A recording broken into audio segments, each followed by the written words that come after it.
আয়েশাকে বলেছেন, আমার মা আয়েশাকে বলেছেন, আয়েশা রে, কিয়ামতের দিনে কেমন কন্ডিশন হবে তুমি জানো না?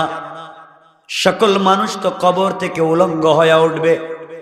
আয়েশা ডেকে বলেন, ইয়া রাসূলুল্লাহ, কবর থেকে মানুষ উলঙ্গ হয়ে উঠবে, আমরাও কি? মানুষ কি আমাদের দিকে তাকাবে না? মনোযোগ দিয়ে শুনেন, দিলে কথাগুলো বসায়া দিতে চাচ্ছি। আল্লাহর নবী জবাব দিলেন, আয়েশা রে, কেউ একজন আরেকজনের দিকে তাকাবে দূরের কথা, নিজের দিকে তাকাবার সময় নাই। ওই কথা বলে আমার নবী বলেন, আয়েশা, একজন পয়গম্বরের নাম মুসা কালিমুল্লাহ,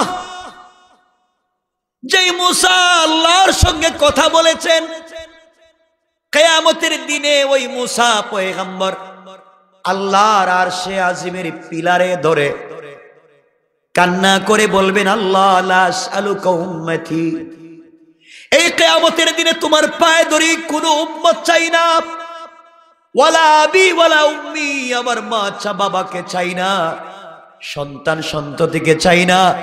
আল্লাহ আসআলুকা নফসি নফসি নফসি, মুসা বলবেন, আল্লাহ আমাকে বাঁচাও, আমাকে বাঁচাও, আমাকে বাঁচাও। ওই দিন আমরা দৌড়ে যাব বাবা আদম সফিউল্লাহর কাছে।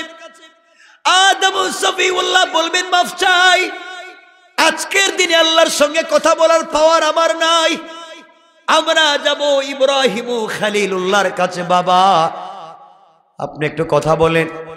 ইব্রাহিম বলবেন, আমিও পারবো না, আমি যাব না আল্লাহর কাছে। আমরা যাব মুসা কালিমুল্লাহর কাছে, তিনি বলবেন পারবো না। আমরা যাব হিজকিলের কাছে, ইউশা ইবনে নুনের কাছে, জাকারিয়ার কাছে, ইউসুফের কাছে, ইয়াকুবের কাছে, কেউ তোমাকে আমাকে সাপোর্ট দিবে না। ঈসা আলাইহিস সালামের কাছে যাওয়ার পরে ঈসা বলবেন, কিয়ামতের মাঠে দৌড়ে লাভ নাই, আজকের দিনে কেউ তোমাকে সাপোর্ট দিবে না, সহযোগিতা করবে না। খুঁজে দেখো কিয়ামতের মাঠে, খুঁজে দেখো বিশ্ব নবী আখেরি জামানার পয়গম্বর কোথায়? এই নবীরে খুঁজো, দেখো উনি কোথায় আছে। পাগলের মতো দৌড়ে আসে সেই নবীর কাছে যাব। সেই নবী মাকামে মাহমুদে পড়ে আল্লাহকে ডাক দিয়া বলবেন, আল্লাহ আমনি মাথা উঠাবো না, আগে তুমি বলো কিয়ামতের মাঠে বিচার কার্য শুরু করো না কেন? আল্লাহ বলবেন, বন্ধুরে মাথা উঠাও, মাথা উঠাও, মাথা উঠাও। নবীজি বলবেন, আল্লাহ মাথা উঠাবো এক শর্তে, তুমি আগে বলো আমার উম্মতের কি হালত হবে। কেমনে ভুলে যাও সেই রাসূলকে? কষ্ট পাচ্ছেন আমার কথায়? আর রাসূল গিয়েছিলেন মেরাজে। আল্লাহ রাসূল আল্লাহকে বলছিলেন, আল্লাহ আমার একটা দোয়া শিখাও না কেন? দোয়া, এই দোয়াটা দুনিয়ায় গিয়ে আমি আমার উম্মতের জন্য করব, আমার একটা উম্মতকে তুমি জাহান্নামে দিতে পারবা না। আল্লাহ বলেন, যাও তোমার একটা দোয়া শিক্ষা দিলাম। নবীজি দোয়া নিয়ে বলছেন, আল্লাহ আপনি আমাকে কি মনে করছেন, আমি কি চালাক কম? এই দোয়াটা দুনিয়ায় করব না, রাইকে দিলাম। আল্লাহ বলছেন, কেন? সকল নবীদেরকে দোয়া শিক্ষা দিলাম, তারা উম্মতের জন্য দুনিয়ায় দোয়া করেছে, তুমি করবে না কেন? আল্লাহ আমি যদি দোয়া করি আজকে, আমার উম্মত তো 1450 বছর পরে আইসা লাউতলি কলেজ মাঠে বৈশা বৈশা কাঁদবে, ওরা তো আমার দোয়ার ভিতরে ঢুকলো না। আল্লাহ আমি দোয়া রেখে দিলাম, কিয়ামতের দিনে জাহান্নামের গেইটে দাঁড়াইয়া এই দোয়া করব, আপনি আমার একটা উম্মতকেও জাহান্নামে দিতে পারবা না। কি হয়েছে আপনার? কেন সেই রাসূলকে চিনলেন না? কেন চিনলেন না? আমার দুঃখ এই জায়গায়, যে মানুষটা গোটা জিন্দেগি শুধু উম্মত উম্মত উম্মত, কিয়ামতের দিন উম্মত। কষ্ট পাচ্ছেন আপনারা আমার কথায়? কথা তো অনেক লম্বা, সেই রাসূলের কথাই বলতেছি, কিন্তু খুব লম্বা করবো না কথা। আপনাদের অসুবিধা হচ্ছে আমি বুঝতেছি, একটু হাত উঠে দেখান কার কার অসুবিধা হচ্ছে। হচ্ছে? অসুবিধা হয়? হাত এমনি উঠে যায় না? এটা এমনি, এটা উঠে যায়, এটা এমনি। আমার বন্ধুগণ, মনোযোগ দিয়ে শুনেন কি বলতে চাই। সেই রাসূল পাক সাল্লাল্লাহু আলাইহি ওয়াসাল্লাম কিয়ামতের দিনে আল্লাহ বলবেন, বন্ধু তোমার জন্য জান্নাতুল ফেরদাউস থেকে চেয়ার এনেছি, চেয়ারে বসো। তোমার জন্য জান্নাত থেকে পোশাক এনেছি, পোশাক পরো। নবীজি বলবেন, আল্লাহ তোমার চেয়ার তুমি রাখো, তোমার পোশাক তুমি রাখো। আমি যদি চেয়ারে বসে থাকি, মিজানে পুলসিরাতে জাহান্নামের গেটে আমার উম্মতের কি হবে আমি জানতে পারবো না। জোরে পড়েন না সুবহান, আওয়াজ করে পড়েন না সুবহান। আমি আলোচনার শুরুতে যা বলেছিলাম এখন এসে তাই বুঝাচ্ছি, মনে রাখবেন। আমার নবী বসবেন না, হঠাৎ করে বিশ্ব নবীর মনে পড়বে আমার উম্মতেরা কোথায় আছে, না জানি পানির তৃষ্ণায় মরে যায়।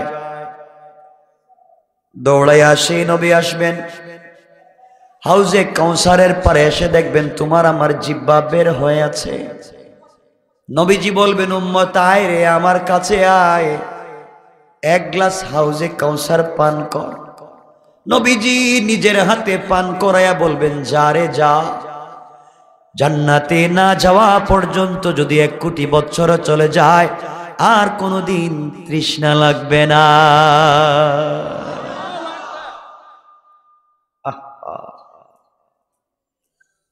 এই নবী হঠাৎ চিন্তা আসবে, না জানি আমার উম্মত মিজানের পাল্লায় কি হচ্ছে জানি না। হাউজে কাউসারের গ্লাস রেখে দিবেন, নবীজি মিজানের দিকে দৌড়াবেন। ওখানে গিয়ে দেখবেন তোমার মতো আমার মতো অনেক দাঁড়ায় আছেন। মিজানের পাল্লায়, মিজানে আমাদের নেকিগুলা হালকা, গুনাহগুলা বার হয়ে গেছে, জাহান্নাম ছাড়া বাঁচবার কোনো পথ নাই। এই জায়গায় পৌঁছে গিয়েছি, আল্লাহর পয়গম্বর তোমাকে আমাকে ডাক দিয়ে বলবেন, উম্মত রে তোর নাম কি, বাড়ি কই, তুই কি আমার উম্মত? ইয়া রাসূলুল্লাহ, আমি আপনার উম্মত, আমার বাড়ি তো লাউতলি, বিপদে পড়ে গেছি, জাহান্নাম ছাড়া বাঁচার পথ নাই, আমার যে গুনার পাল্লা বাড়ি হয়ে গেছে। নবীজি বলবেন, গোলাম উম্মত কান্দিস না, দাঁড়াইয়া থাক, আমি আসতেছি। এই কথা বলে আমার নবী কিয়ামতের মাঠে দৌড়াবেন। কিয়ামতের মাঠের একটা কর্নারে একটা গুদাম থাকবে, বিশাল বড় গুদাম। ওই গুদামের ভিতরে তোমার নবী আমার নবী ঢুকে যাবেন। ওখানে আমরা যে দুরুদ পড়ি, যে আমি যে শুরুতে বলছিলাম দুরুদ, আমরা যে দুরুদ গুলা পড়ি, এই দুরুদ গুলার সওয়াব গুলাকে গাট্টি বানাইয়া আল্লাহ নাম ঠিকানে লিখে দিয়া এই গুদামের ভিতরে রেখে দিয়েছেন। কোন সুবহানাল্লাহ। নবীজি তোমার আমার নাম নিয়ে গুদামের ভিতরে ঢুকবেন, ঢুকে তোমার আমার নামটাকে মিলাইয়া এই দুরুদের গাট্টিটাকে নিজের মাথায় নিবে। বিশ্ব নবী নিজের মাথায় নিয়া মিজানের পাল্লার কাছে এসে বলবেন, আল্লাহ এই যে আমার উম্মত গুলার নাম তুমি জাহান্নামে লিখে দিছ, আমার মাথায় যে দেখতেছেন এটা সাধারণ বোঝা না, আমার উপরে দুরুদ পড়েছে, এই দুরুদটাকে আমি তার মিজানের নেকির পাল্লায় উঠাইয়া দিলাম।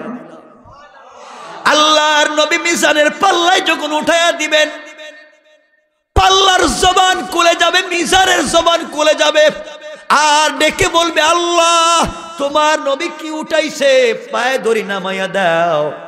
জ্বলে যায়, এটার পাওয়ার অনেক বেশি। আল্লাহ বলবেন, বন্ধুরে নামাইয়া দাও, আমি কথা দিলাম তোমার উম্মতের নামটা জাহান্নামের লিস্ট থেকে কেটে দিয়া জান্নাতের লিস্টে ঢুকাইয়া দিলাম। সেই নবীরে কেন ছিল না?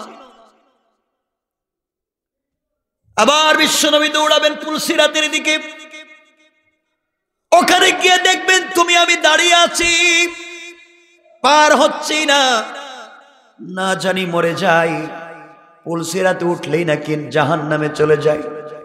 নবীজি বলবেন, তোমার নাম কি, তোমার বাড়ি কই, ঠিকানা নিয়ে আবার যাবেন এই গুদামে। তোমার জন্য আমার জন্য যদি দুনিয়া দুরুদ পড়ে থাকি, নবীজির উপরে যদি দুরুদ পড়ে থাকি, দুরুদ নিয়ে আসবেন। এসে পুলসিরাতের উপরে ধরে ফেলবেন। পুলসিরাত বলবে আল্লাহর রাসূল আপনি যদি দুরূদ এগুলো এভাবে রাখেন পুলসিরাত থাকবে না, ব্রিজ থাকবে না, জ্বলে যাবে। আল্লাহ বলবেন বন্ধু সরাইয়া দাও, তোমার উম্মত এখানে দাঁড়াইয়া থাকবে না, আমি বিদ্যুতের গতিতে পার করাইয়া দিলাম। সেই নবীর কেন ছিল না? আবার বিশ্ব নবীর মনে পড়বে আমার উম্মত না জানি জাহান্নামে ঢুকে গেল, দৌড়াইয়া জাহান্নামের দিকে যাবেন। ওখানে গিয়ে দেখবেন জাহান্নামটা কি প্রগতিতে 70,000 ফিরিস্তা জাহান্নামের লাগাম টেনে ধরেছে। এরপরে জাহান্নামটা দৌড়াইয়া কিয়ামতের মাঠের দিকে আসতেছে। আল্লাহর নবী সিজদায় পড়ে বলবেন আল্লাহ তাআলা শেষ পর্যন্ত কি আমার একটা উম্মত জান্নাতে যাবে না? তোমার জাহান্নাম যেইভাবে আসতেছে সবগুলা তো জাহান্নামে চলে যাবে। আল্লাহ বলবেন বন্ধু মাথা উঠাও। বিশ্ব নবী মাথা উঠাবেন, জিবরিল আমিন হাজির হয়ে যাবেন আর বলবেন ইয়া রাসূলুল্লাহ ইয়া হাবিবাল্লাহ, আল্লাহ আপনাকে পুটলা দিয়েছেন হাদিয়া। নবীজি পুটলা খুলবেন, খুলে দেখবেন মাত্র 1 ফোঁটা পানি। আল্লাহকে বলবেন আল্লাহ তোমার কাছে চাইলাম জাহান্নামটাকে আটকাও, আর তুমি আমার কাছে 1 ফোঁটা পানি দিলা, পানি দিয়ে আমি কি করব? আল্লাহ বলবেন বন্ধুরে এই পানি তোমার হাতে নিয়ে জাহান্নামের দিকে নিক্ষেপ করে দাও, জাহান্নামের উপরে ফেলে দাও, দেখো তো কি হয়। আমার নবী পানিগুলা হাতে নিয়ে জাহান্নামের দিকে যখন নিক্ষেপ করবেন, নিক্ষেপ করতে দেরি হবে, জাহান্নাম দ্রুত গতিতে পিছন দিকে যেতে দেরি হবে না। আমার নবী আল্লাহকে ডাক দিয়ে বলবেন আল্লাহ তাআলা কি ব্যাপার, এই পানি কিসের পানি দিয়েছ? এত পাওয়ারফুল পানি তো আমি জিন্দেগিতে দেখি নাই। আল্লাহ কিসের পানি বলো? আল্লাহ ডেকে বলবেন বন্ধুরে এটা জমজমের পানি না, হাউজে কাউসারের পানি না, জান্নাতের কোন নহরের পানি না। এই পানির এত দাম আমি আল্লাহর কাছে দাম। এই পানি হলো তোমার উম্মতের গুনাহগার উম্মতের গভীর রাত্রের তাহাজ্জুদের সেজদার চোখের পানি। আমি আল্লাহ জমা করে রেখে দিয়েছিলাম, কিয়ামতের দিনে ওই পানিকে ব্যবহার করলাম। বন্ধুরে তোমার উম্মত যদি দুনিয়ার জমিনে তাহাজ্জুদ গুজার হয়ে যায়, আমি আল্লাহ কথা দিলাম জাহান্নামের আগুন দিয়ে তাদেরকে জ্বালাবো না। কেন পড়েন না? কষ্ট পাচ্ছেন আপনারা আমার কথা? এতক্ষণ বলছি সেই রসুলের কথা, এত ভালোবাসেন এই রসুল, একবারও তোমার আমার কথা বললেন না, একবারও না। আর তুমি কেমনে ভুলে থাকো সেই রসুলকে? এখন বলি তোমার আল্লাহর কথা। তোমার আল্লাহ জানো কেমন? চিনো না তো আল্লাহ রে, আর বন্ধুত্ব করবা তো আল্লাহর সঙ্গে। আল্লাহকে চিনোই না। আল্লাহকে চিনতে পেরেছিলেন, কোরআনের কথা বলতেছি না, হাদিসের কথা বলতেছি না, 1 মিনিট একটা কথা বলি, ইতিহাসের কথা। আল্লাহকে চিনতে পেরেছিলেন এক মহিলা, তার নাম রাবিয়া বসরিয়া। রাবিয়া বসরিয়া মহিলা আল্লাহকে চিনতে পেরেছিলেন।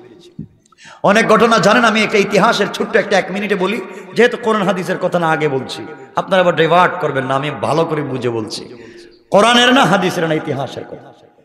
রাবিয়া বসরি ইন্তেকাল করলেন, তাকে কবরে রাখা। কবরে রাখবার পরে তার কাছে ফেরেশতারা এসে জিজ্ঞেস করছেন, রাবিয়া বলো মার রাব্বুকা।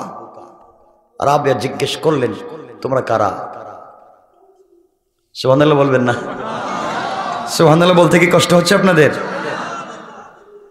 রাবিয়া বসরি নিজে বলছেন তোমরা কারা? তারা জিজ্ঞেস করছে আমরা তো আল্লাহর পক্ষ থেকে এসেছি ফেরেশতা তোমাকে জিজ্ঞাসা করতে, তুমি তো ইন্তেকাল করেছো। রাবিয়া বসরি বলছেন তোমাদের আল্লাহ কোথায় আর তোমরা কোথায়? আল্লাহ তো আরশের উপরে, আর আমরা লক্ষ লক্ষ কোটি কোটি মাইল দূর থেকে এখানে এসেছি। রাবিয়া বসরি বলছেন কোটি কোটি মাইল দূর থেকে এসে কি তোমরা আল্লাহর নাম ভুলে যাও নাই? বলে কেন আল্লাহর নাম ভুলে যাবো কেন? আমাদের জবানে তো আল্লাহর নাম, আমি তো ভুলে যাই নাই। রাবিয়া বসরি বলছেন ফেরেশতারা শুনো, কোটি কোটি মাইল দূর থেকে এসে তোমরা আমার আল্লাহর নাম ভুলে যাও নাই, তোমরা কেমনে বুঝলে আমি রাবিয়া মাত্র 3.5 হাত মাটির নিচে এসে এই আল্লাহর নামকে ভুলে গেছি? আসতে বললেন সুবহানাল্লাহটা জোরে পড়েন। তোমরা কেমনে চিন্তা করলে আমি ভুলে গেছি? এ আল্লাহকে তো আমি ভুলে যাই নাই। মাত্র 3.5 হাত মাটির নিচে। আল্লাহ বলছেন ফেরেশতারা রাবিয়ারে জিগাইয়া লাভ নাই, ওর গোটা জিন্দেগি আমি আল্লাহর জন্য সঁপে দিয়েছে, কবরে এসেও আমি আল্লাহকে ভুলে যাই নাই। তোমরা কি মনে করেছো আমি আমার রাবিয়াকে ভুলে গিয়েছি? আমিও ভুলে যাই নাই। সরে যাও আর রাবিয়ার কবরের সঙ্গে জান্নাতের একটা কানেকশন তৈরি করে দাও। ওরা তো চিনলেন আল্লাহকে, তুমি চিনলে না কেন? তুমি তো শুধু চিনো দুনিয়া দুনিয়া দুনিয়া দুনিয়া। যুবক তোমাকে বলছি, যুবক তোমাকে বলছি, তোমার কি ভাল লাগে না? ফেলে দাও না মদের বোতল, ছেড়ে দাও না ফ্যান্সি ডিলার ইয়াবা, পরো না পাঞ্জাবি, গিরার উপরে পরো না প্যান্ট, লাগাও না মুখে দাঁড়ি, আসো না মসজিদে, দুজন মিলে আল্লাহর কাছে কাঁদি। আল্লাহ বলছেন আয় মসজিদে, মাজার মুআউযের মতো বানায়া দিব। আল্লাহু আকবার পড়েন। আপনি তো পারেন না আসতে। আল্লাহ বলছেন গোলাম তুই জানিস আমি সব বানাইছি, আরশ বানাইছি কোন ফায়াকুন, জান্নাত বানাইছি কোন ফায়াকুন, আসমান জমিন লৌহ কলম চন্দ্র সূর্য যা বানাইছি কোন ফায়াকুন। বলছি হয়ে যাও, হয়ে গেছে, হাত লাগাই নাই। কিন্তু গোলাম তোকে বানাইছি আমার নিজের হাত দিয়া। সুবহানাল্লাহ বলেন না সুবহানাল্লাহ, আরো জোরে বলেন না সুবহানাল্লাহ। গোলাম তোকে তো আমার হাত দিয়ে বানাইছি। এরপর আল্লাহ বলছেন গোলাম আমার কাছে জান্নাতুল ফিরদাউস আছে, আমার ভাল লাগে না। আমার কাছে সিদরাতুল মুনতাহা আছে, আমার ভাল লাগে না। আমার কাছে আরশ কুরসি আছে, আমার ভাল লাগে না। আমার কাছে জিবরাইল মিকাইল ইসরাফিল বৈশা থাকে, আমার ভাল লাগে না। আমার ভাল লাগে না। আমার ভাল লাগে কোথায় জানিস? গভীর রাত্রে যখন তুই ঘুম থেকে উঠে তাহাজ্জুদের সিজদায় পড়ে যাস, তখন আমি আল্লাহ আরশে আজিমে থাকি না, আমি তোর ঘরের দরজায় পৌঁছে যাই। কারণ গোলাম জানিস আমি তোর সাথে প্রেম করেছি, প্রেম, তোর সাথে প্রেম করেছি। আসলে ব্যাখ্যাটা বুঝেন না তো আপনারা। যে যার সাথে প্রেম করে, যে যার সাথে সম্পর্ক, দেখবেন সে তার সাথে একাকিত্বে অন্ধকারে একা একা কাউকে বুঝতে দেয় না, সে কথা বলে, ঠিক না? এই জন্য পার্কে যায়, জঙ্গলে যায়, যেখানে মন চায় সেখানে ছেলে মেয়েরা যায়। কেন? তার সাথে তার প্রেম। সে একা একা কথা বলতে চায়, মা বাপকে জানতে দেয় না। আল্লাহ বলছেন গোলাম জানিস আমি আল্লাহ তোর সাথে প্রেম করেছি, তোকে ছাড়া আমার ভাল লাগে না। এই জন্য আমি আল্লাহ রাত্রে ঘুমাই না। লা তাখুযুহু সিনাতুন ওয়ালা নাওম। তুই কখন ঘুম থেকে উঠে আমাকে ডাক দিয়ে বলবে সুবহানা রাব্বিয়াল আলা, আমি সাথে সাথে মিন হাবলিল ওয়ারিদ, গলার রগের চাইতে তোর কাছে পৌঁছে যাই, কাছে কাছে। আপনি তো বুঝেন না, সে আল্লাহকে চিনেন না। সে আল্লাহকে চিনেন, জিন্দেগি কামিয়াব। আল্লাহ বলছেন গোলাম আমি ঘুমাই না, গভীর রাত্রে ঘুমাই না, একমাত্র তোর অপেক্ষায় থাকি। গোটা জিন্দেগি গুনাহ করছ, একটা বার দেখি আমাকে ডাকে কিনা। গোলাম গভীর রাত্রে তুই যখন সিজদায় পড়ে বলিস সুবহান, আমি ফেরেশতাদেরকে বলি ও ফেরেশতারা, ও গোলামটা কি কয়? ফেরেশতারা বলতেছে আল্লাহ তাআলা গোলাম সিজদায় পড়ে বলছে সুবহানা, তুমি নাকি সুবহান পবিত্র। ফেরেশতাদেরকে আল্লাহ বলছেন ফেরেশতারা বলো গোলামকে আমারে দেখছে? কো দেখে নাই। আল্লাহ বললেন ফেরেশতারা যেই গোলাম আমাকে না দেখে সুবহান বলে আমাকে পবিত্র বলেছে, সাব্বাহতানি, আমি আল্লাহ পবিত্র। আর গোলাম আমাকে সুবহান বলার কারণে আমি আল্লাহ বললাম সাব্বাহতুকা, তোমাকেও আমি আল্লাহ পবিত্র বানাইয়া দিলাম। কোন সুবহানাল্লাহ। আমরা যাকে খলিফাতুল মুসলিমিন আবু বকর নামে চিনি, হযরতে আবু বকর সিদ্দিক রাদিয়াল্লাহু তাআলা আনহু যখন কালিমা পড়ে মুসলমান হতে গেলেন, নবীজির কাছে যখন দিন পৌঁছে গেল, নবীজির কাছে যখন নবুয়ত পৌঁছে গেল, নবীজি দ্বীনের দাওয়াত দিতে লাগলেন।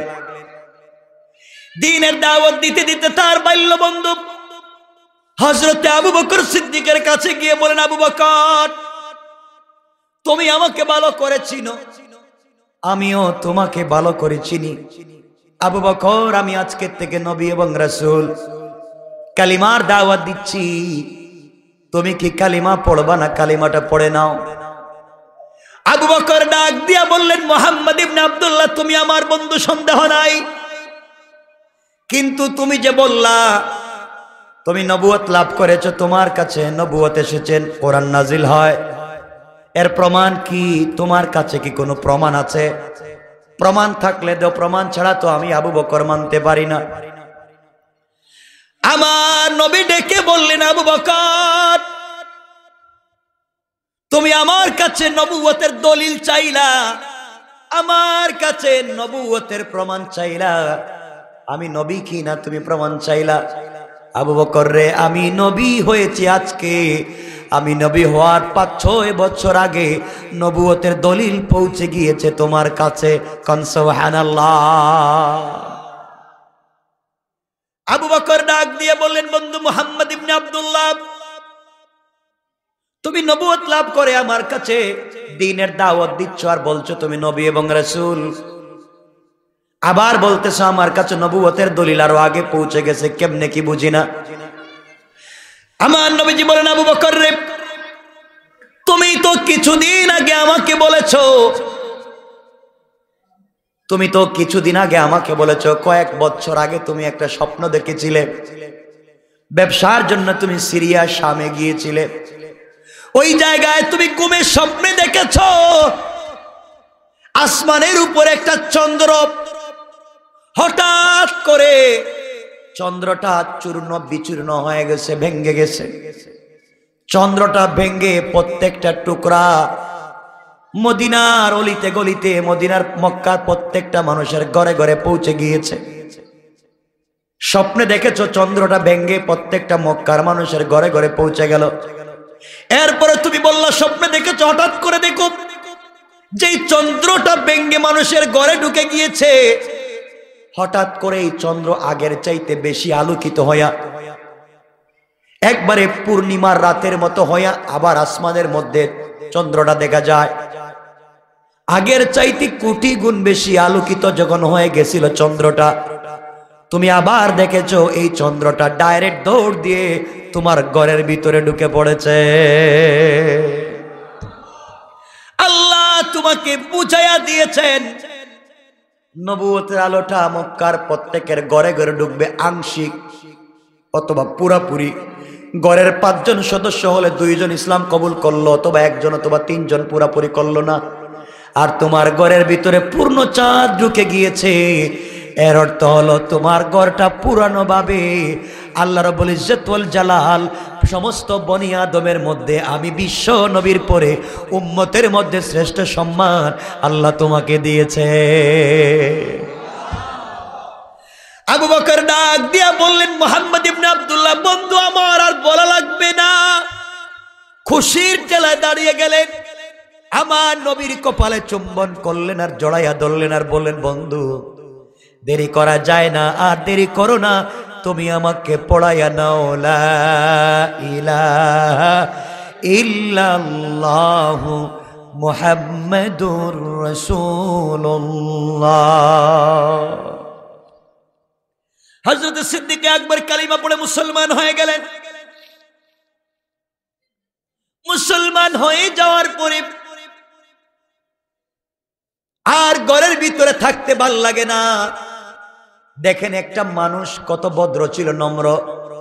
কুরাইশের মধ্যে সিদ্দিক আকবর অনেক দাম ছিল, মক্কার মধ্যে সিদ্দিক আকবরের অনেক সম্মান ছিল, অনেক ইজ্জত ছিল, মানুষ তাকে অনেক সম্মান দিত। এই সিদ্দিক আকবর দ্বীনের দাওয়াত দেওয়া শুরু করলেন। একদিন বিশ্ব নবীকে নিয়ে কাফেরদের এক মজলিসে গেলেন, কালিমার দাওয়াত দিলেন, ইসলামের কথা বিশ্ব নবী বলতে লাগলেন। কালিমার দাওয়াত যখন দিতে লাগলেন, হযরতে আবু বকরকে ওই সময় কিছু মানুষ এমন ভাবে মারতে লাগলো, হাদিসের ভাষা হলো হযরতে আবু বকর অজ্ঞান হয়ে মাটিতে পড়ে গেলেন। নাক মুখ দিয়ে রক্ত বের হতে লাগলো, নাকটা মুখটা থেতলাইয়া দিল। আবু বকরকে চিনা যায় না, আবু বকর মরে গেছেন মনে করে তারা ফেলে দিয়ে চলে গেল। হযরত সিদ্দিক আকবর মরে গিয়েছেন মনে করে মক্কার মানুষেরা আবু বকরকে ওখানে ফেলে দিয়ে চলে গিয়েছে। আত্মীয় স্বজন মিলে হযরতে আবু বকরকে ধরে ধরে কোলে করে উঠালেন। এই মানুষটাকে কোলে উঠানো যায় না, ধরাও যায় না। চারজন একটা রুমাল বিছিয়ে দিলেন, কাপড় বিছালেন। হযরতে আবু বকর কালিমা পড়বার অপরাধে মানুষ তো মারলো। কাপড়ের মধ্যে শোয়া চারজন কাপড়ের চারদিকে ধরলেন। এইভাবে একটা ভদ্র মানুষকে, সম্মানী মানুষকে মানুষ পিটালো কালিমার অপরাধে। হযরতে আবু বকরকে চারজন কাপড়ের চারদিকে ধরলো, বাড়িতে নিয়ে এসেছে। মায়ের কাছে এসে বলছে, শুনেন, আপনার ছেলে মোহাম্মদ ইবনে আব্দুল্লাহ যে কালিমার দাওয়াত দেয়, এই কালেমা কবুল করেছে, মানুষ তাকে এইভাবে পিটাইছে অজ্ঞান। সারাদিন চলে গেল, সন্ধ্যা চলে এসেছে। আবু বকরের জ্ঞান ফিরে না। আবু বকরের গোষ্ঠীর মানুষ গিয়ে বলছে, শোনো, আবু বকর যদি মরে যায়, সে ধর্ম পরিবর্তন করে ইসলাম কবুল করেছে, তোমরা এভাবে মারতে পারো না। একটা মানুষকে এত মাগাত করা যায় না। তোমরা এত মাইর দিছো, যদি আবু বকর মরে যায় প্রতিশোধ নেব। এইভাবে সারাদিন চলে গেল। আবু বকরের নাক মুখ থেকে রক্ত যেতে যেতে আর জ্ঞান ফিরে না। মা কান্না করে বলেন, আমার একটা মাত্র ছেলে রে, কে মারলো? এমন মাইর দিছে, আমার বাচ্চাটা তো আর বাঁচবে না, মরে যাবে।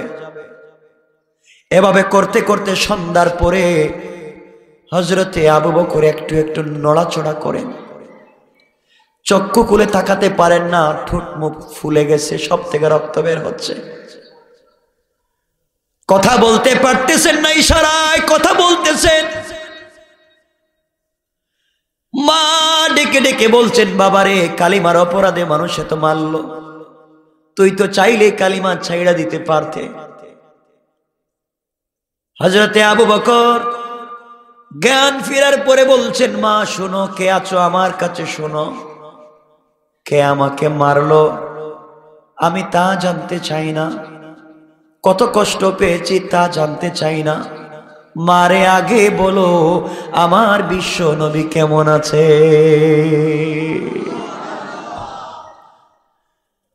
আবু বকরের মা তো পেরেশান।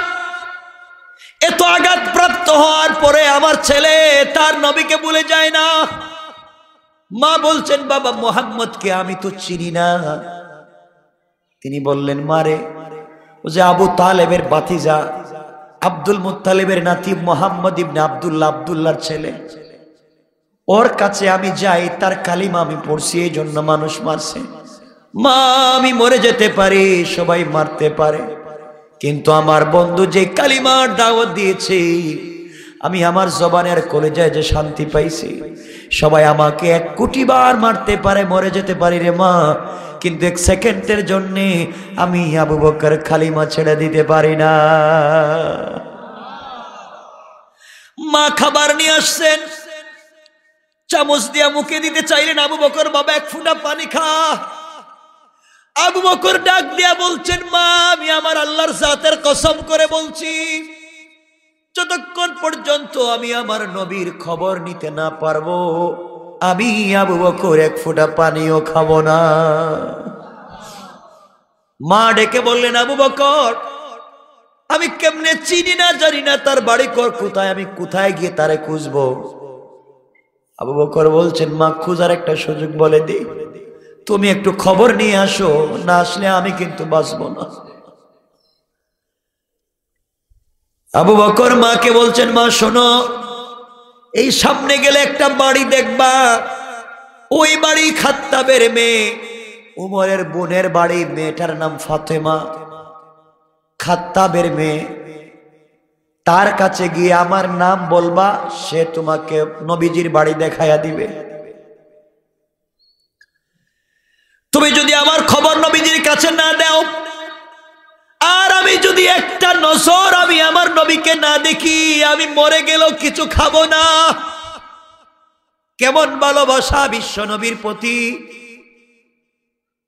হযরত আবু বকর সিদ্দিকের মা কষ্ট করে বুড়ি মানুষ চলে গেলেন। খাত্তাবের মেয়ে ওমরের বোন ফাতেমার বাড়িতে দরজায় নক করলেন। দরজা খুলে দিয়েছে। তিনি বললেন, মারে, আমি আবু বকরের মা। আমার ছেলেটাকে কে বা কারা মারছে কালিমা পড়ার অপরাধে। মুহাম্মদ ইবনে আব্দুল্লাহর বাড়ি কোথায় আমাকে দেখাইয়া দাও। খাত্তাবের মেয়ে ফাতেমা আর হযরতে ওমরের বোন ফাতেমা বলছেন, আমি আবু বকর চিনি না, মুহাম্মদকে চিনি না, জানি না, আমাকে এগুলা বললেন না, আমি কারো নাম জানি না। ওই সময় খাত্তাবের মেয়ে হযরতে ফাতেমা তিনি তখন মুসলমান ছিলেন। গোপন থাকতে চাইলেন, কারণ চিনেন না, জানেন না, এই মেয়েটা গোয়েন্দা হতে পারে। এমন সময় আবু বকরের মা কান্না করে বলছেন, মারে, আমার ছেলেটা রক্তক্ষরণ হয়ে মরে যায়, যতক্ষণ পর্যন্ত তার নবীকে না দেখবে, খাবে না, মরে যাবে। এই আবু বকরের মা আমি, তুমি আমাকে চিনো না, জানো না। ফাতেমা বলছেন, মা, আমাকে কি নিয়ে যাওয়া যাবে আবু বকরের কাছে? আমি একটু দেখতে চাই। হযরতে আবু বকরের মা ফাতেমাকে নিয়ে আসলেন আবু বকরের কাছে। এসে দেখলেন চেহারাটা চিনা যায় না। আরে আপনারা জানেন না যে লোকটা মারছে বলতে লজ্জা হয়। কাঠের জুতা পা থেকে খুলে হযরতে আবু বকরের মুখে পিটাইছে। শুধু কালিমা পড়ার অপরাধে মুখটা থেতলে দিয়েছে, কালিমা ছেড়ে দেন নাই। এই আবু বকরকে ফাতেমা দেখলেন। আবু বকর ঠোঁট নাড়াইয়া কথা বলে বলছেন, বোন বল, নবীজি কেমন আছেন? হযরতে ফাতেমা বলছেন, আবু বকর শান্ত হ, নবীজি ভালো আছেন, তুমি কিছু খাও। আবু বকর বলছেন, আমি কসম করেছি আমার আল্লাহর জাতে পাকের, নবীজিকে না দেখা পর্যন্ত আমি কিছু খাবো না। গভীর রাত্রি আবু বকরের মা আর খাত্তাবের মেয়ে ধরে ধরে দুইজনের কাঁধের উপরে ভর দিয়ে দিয়ে হযরতে আবু বকর বিশ্ব নবীর কাছে যখন চলে গিয়েছেন, নবীজি আবু বকরকে যখন দেখলেন, চেহারাটা চিনা যায় না, রক্তে লাল। আমার নবী আবু বকরকে জড়াইয়া কাঁদলেন আর ডেকে বললেন, আল্লাহ, যে আবু বকর কালিমার জন্য আজকে রক্তে লাল হয়ে গেছে, আল্লাহ দুনিয়ায় আবু বকরকে বন্ধু বানাইছি, আমার আবু বকরকে তুমি কবরে বন্ধু বানাইও, জান্নাতে একটা বন্ধু লাগবে, আমার আবু বকরকে জান্নাতে বন্ধু বানাইও। ভালোবাসা কার নাম? দিন কার নাম? ইসলাম এমনি এমনি আসে নাই। নবীজি আবু বকরকে জড়ায়া ধরলেন আর বললেন, ইয়া রাসূলুল্লাহ, এই যে আমার মা বুড়ি মানুষ, কালিমা পড়ে নাই, এরপরেও তো আমাকে অনেক শুশ্রূষা করেছে, আপনি আমার মায়ের জন্য একটু দোয়া করেন না কেন? আল্লাহ যেন আমার মাকেও জান্নাতি বানায়, কালিমা যেন পড়ে। নবীজি কে ছিলেন? শোনো মুসলমান, শোনো। নবীজি ওযু করলেন, হযরতে আবু বকরকে শোয়ালেন, খাত্তাবের মেয়ে ফাতেমা বসা। বিশ্ব নবী ইশারা করে চোখ দিয়ে হযরতে আবু বকরের মায়ের চেহারার দিকে তাকালেন।